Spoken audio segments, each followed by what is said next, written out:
think what makes it special is that the events, the involvement with community, the involvement with the members, the way our staff really buys into that, and servicing people.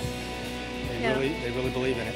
And I don't think we're necessarily, our goal was not to be a gym. We didn't want to be a gym. We wanted to be a place where people came to enjoy their families, to get a good workout, to just play a great game of tennis. So it's more about hanging out with people that you enjoy being with, and in a very nice atmosphere. One of our goals was to make from the minute you walk through the door, to make it very inviting and comfortable. Most gyms are very intimidating, and that's one thing that was very important to us, that we make it feel good when you walk in.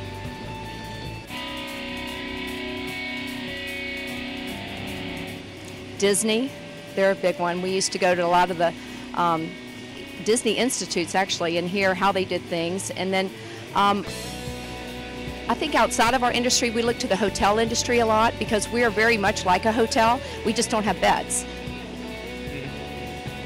Yeah, and I think one of the things we always try to focus in on is consistency, consistent service. But you know, consistency isn't doing the same thing all the time, and we've learned that a long time ago. It's we're consistent with change, and changing, innovation.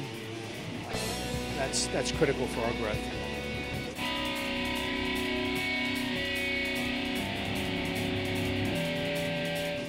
What we tried to do was create different elements. You know, we put a Starbucks in, we put a day spa, a hair salon, physical therapies, clinic, and we really wanted to try to be all things to all people as much as we could.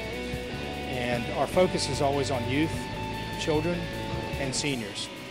The group that falls in between will always follow.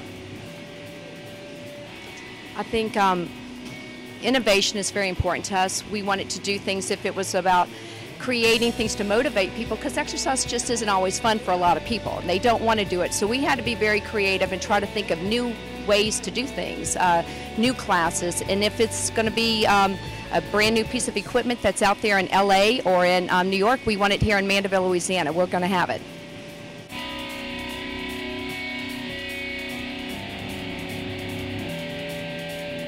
I think that health clubs are a lot like church. You know, they have this perceived perception of what they think it's going to be like when they get there, and they won't fit in.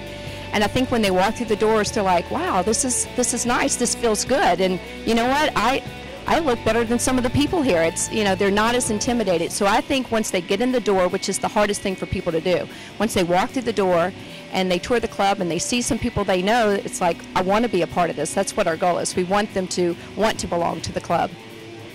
Yeah, we're not just in the fitness business, we're in the entertainment business. If we can get people in and entertain them, and create fun, and the fitness, the health and wellness is just a byproduct of that.